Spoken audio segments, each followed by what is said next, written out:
नमस्कार, राधे कृष्णा। मैं आचार्य कुलदीप पांडे। आप सबका बहुत बहुत स्वागत है आपके अपने चैनल पर। आज जो चर्चा का विषय है हम एकादशी पे चर्चा कर रहे हैं और ज्येष्ठ मास की शुक्ल पक्ष की एकादशी। इस एकादशी का नाम होता है निर्जला एकादशी।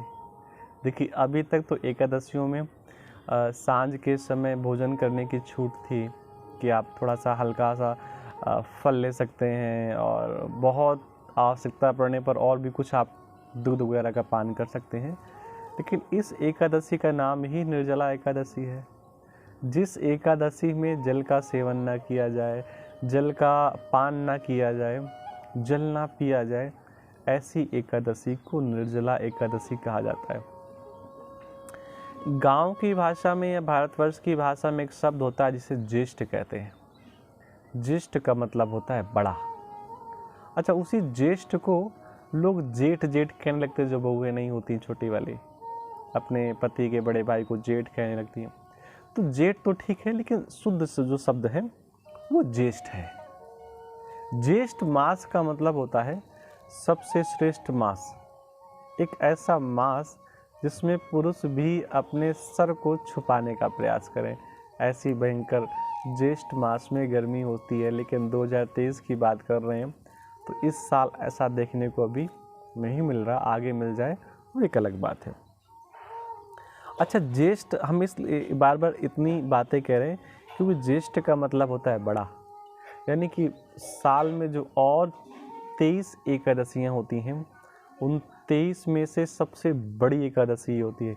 इसलिए इस एकादशी को ज्येष्ठ एकादशी, ज्येष्ठ की शुक्ल पक्ष की एकादशी जो सबसे श्रेष्ठ एकादशी होती है, इसीलिए इसका नाम निर्जला एकादशी होता है। इस एकादशी की एक विशेषता और भी है कि जैसे पूरे साल अगर आप एकादशी का व्रत नहीं किए हैं किसी कारण से, तो इस एकादशी को अगर आप व्रत कर लेते हैं तो पूरे साल की एकादशी का व्रत करने का परिणाम आपको मिल जाएगा, ऐसा शास्त्र कहता है। लेकिन फिर भी आप कल्पना करिए कि कितना कठिन है।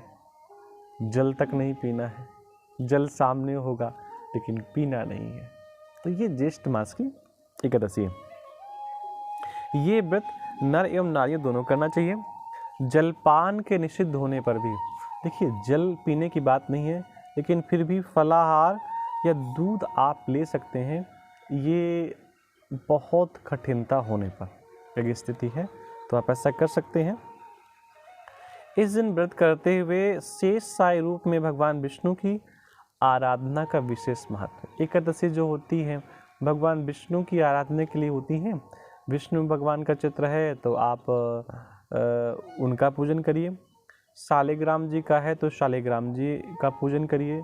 राम और कृष्ण और परशुराम में से किसी का विग्रह है आपके पास तो ऐसे विग्रह का पूजन करिए। ये सब भगवान के ही स्वरूप हैं। करना क्या क्या है? गोदान, वस्त्रदान, छत्रदान, फलदान। गोदान क्यों करना है? ताकि जीवन भर दूध दही की कमी ना रहे। वस्त्रदान क्यों करना है? ताकि आप अच्छे वस्त्रों को पहन सकें। आप समाज में बहुत अच्छे उसी समय माने जाते हैं जब आपके शरीर पर सुंदर और दिव्य वस्त्र हो। आप देखिए कि जो लोग भगवा पहन करके जाते हैं, उनको कुछ आता हो या ना आता हो, उनकी कोई जाति नहीं पूछता, कहाँ से आए हैं कुछ नहीं पूछता, बस केवल उन्हें प्रणाम करने का मन होता है। क्यों? क्योंकि भगवा वस्त्र ऐसा होता ही है। छत्र, छत्र इसलिए प्रमुख रूप से दान किया जाता है ताकि जीवन भर आपके ऊपर छत्र लगा रहे। आपको छत्र कई चीज़ों से बचाता है। धूप से बचाता है, बरसात से बचाता है, और ठंडियों के मौसम पे अगर किसी कारण से ओस पड़ रही है तो ऐसी ओस से ही बचाता है। और फल इसलिए दान करने की बात कही क्योंकि जीवन भर कर्म हम इसलिए तो करते हैं ताकि हमें शुभ फलों की प्राप्ति हो। तो इस प्रकार दान करना चाहिए।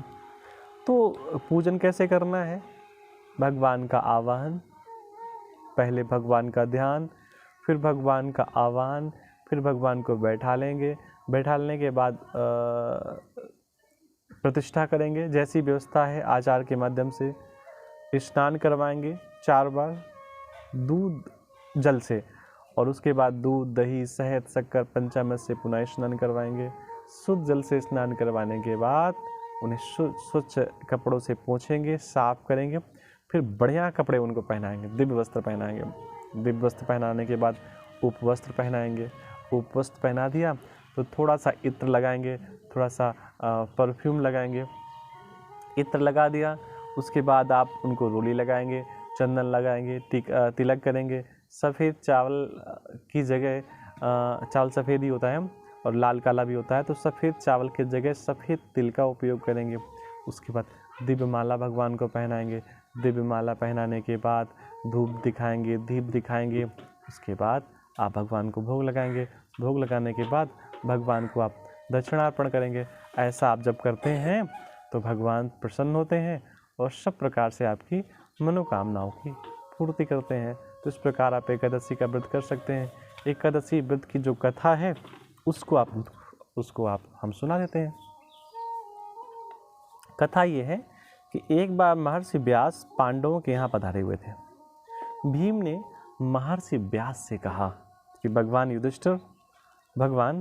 युधिष्ठिर, अर्जुन, नकुल, सहदेव, माता कुंती और द्रौपदी सभी एकादशी का व्रत करते हैं और मुझसे भी व्रत करने को बार बार कहते हैं। अब ये कह कौन रहा है? भीम।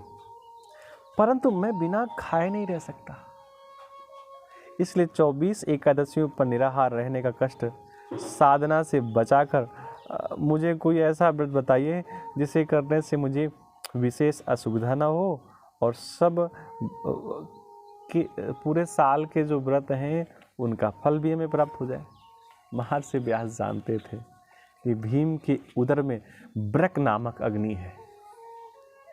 प्रत्येक व्यक्ति के शरीर में अग्नि होती है उदर में, और उसी अग्नि के अनुसार व्यक्ति भोजन करता है। ब्रक नामक अग्नि है, इसलिए अधिक मात्रा में भोजन करने पर भी उसकी भूख शांत नहीं होती।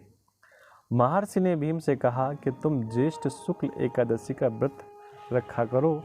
इस व्रत के में स्नान आचमन में पानी पीने से दोष नहीं लगता। इस व्रत में स्नान और आचमन में पानी पीने से दोष नहीं लगता।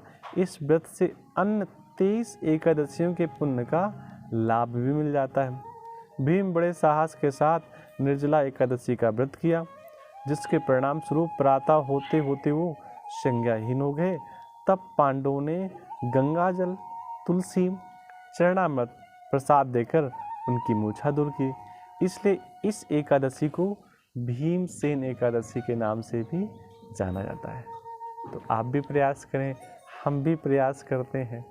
और ये जो भीम की कथा है, इसमें आधी कथा तो हम पे लागू होती है।